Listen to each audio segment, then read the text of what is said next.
1984, por George Orwell, parte 2. Era una enorme estructura piramidal de cemento armado blanco y reluciente, que se elevaba terraza tras terraza, a unos 300 metros de altura.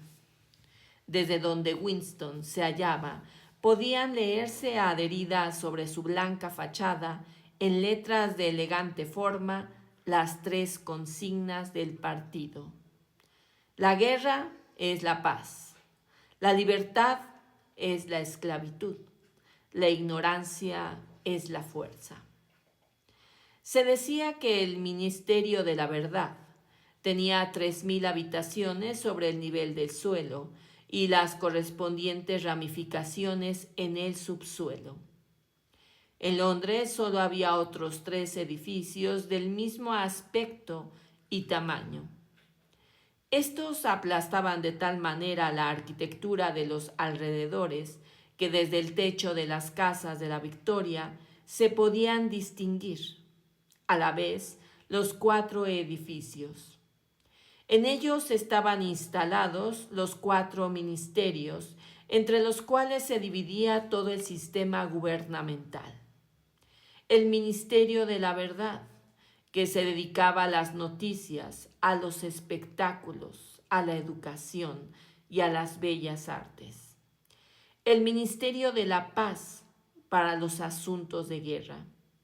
El Ministerio de Amor, encargado de mantener la ley y el orden. Y el Ministerio de la Abundancia, al que correspondían los asuntos económicos. Sus nombres en neolengua: Miniver, Minipax, Minimor y Minindantia. El Ministerio del Amor era terrorífico. No tenía ventanas en absoluto.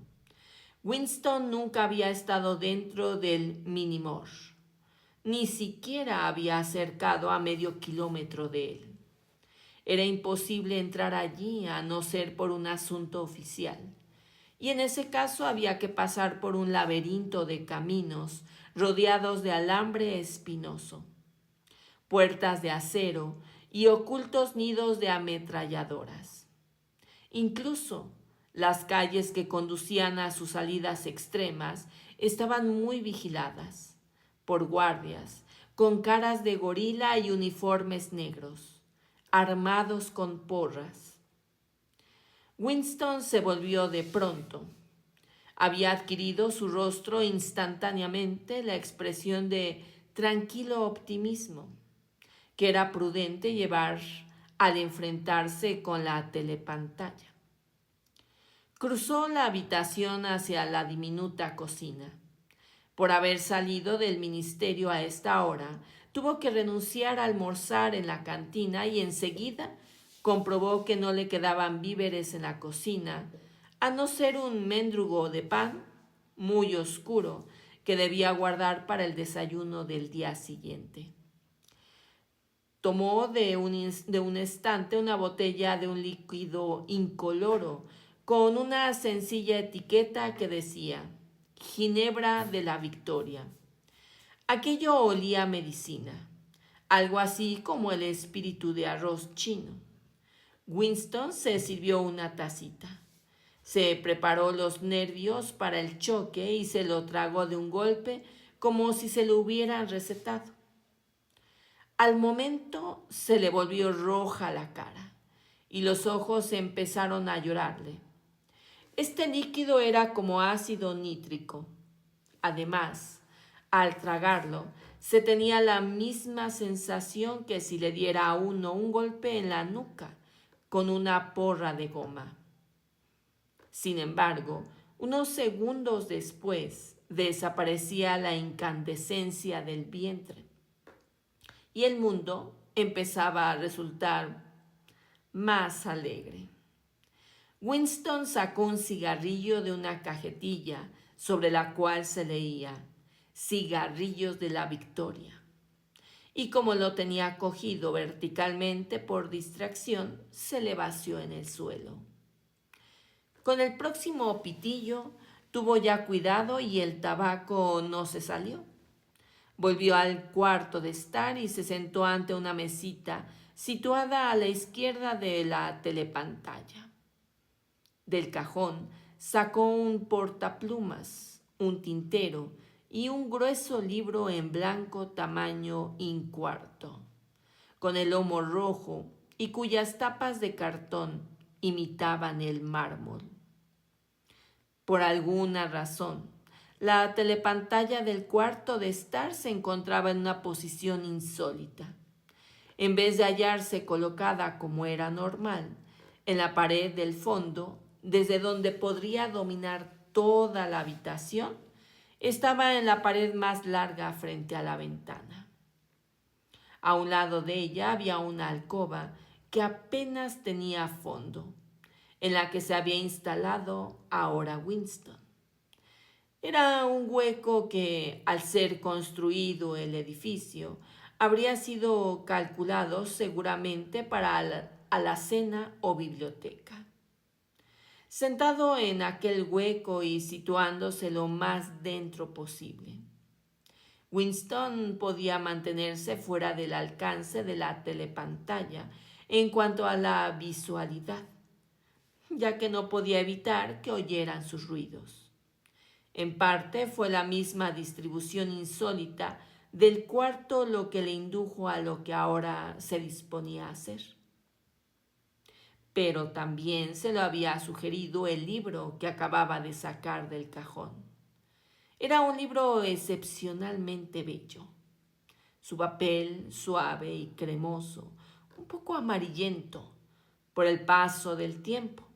Por lo menos hacía 40 años que no se fabricaban. Sin embargo, Winston suponía que el libro tenía muchos años más.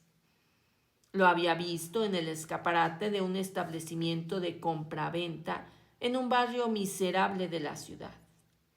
No recordaba exactamente en qué barrio había sido, y en el mismísimo instante en que lo vio, sintió un irreprimible deseo de poseerlo.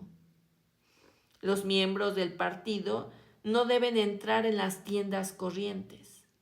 A esto le llamaba en tono de severa censura, traficar en el mercado libre. Pero no se acataba rigurosamente esta prohibición, porque había varios objetos como cordones para los zapatos y hojas de afeitar, que era imposible adquirir de otra manera. Winston, antes de entrar en la tienda, había mirado en ambas direcciones de la calle para asegurarse de que no venía nadie. Y en pocos minutos adquirió el libro por $2.50. En aquel momento no sabía exactamente para qué deseaba el libro. Sintiéndose culpable, se lo había llevado a su casa, guardado en su cartera de mano. Aunque estuviera en blanco, era comprometido guardar aquel libro. Lo que ahora se disponía Winston a hacer era abrir su diario. Esto no se consideraba ilegal. En realidad, nada era ilegal, ya que no existían leyes. Pero si lo detenían, podía estar seguro de que lo condenarían a muerte, o por lo menos a 25 años de trabajos forzados. Winston puso un plumín en el portaplumas y lo chupó primero para quitarle la grasa. La pluma era ya un instrumento arcaico. Se usaba rarísimas veces, ni siquiera para firmar, pero él se había procurado una, furtivamente y con mucha dificultad, simplemente porque tenía la sensación de que el bello papel cremoso merecía una pluma de verdad, en vez de ser rascado con un lápiz tinta. Pero lo malo era que no estaba acostumbrado a escribir a mano. Aparte de las notas muy breves, lo corriente era dictárselo todo al Hebel-Scribe, totalmente inadecuado para las circunstancias actuales. Mojó la pluma en la tinta y luego dudó unos instantes.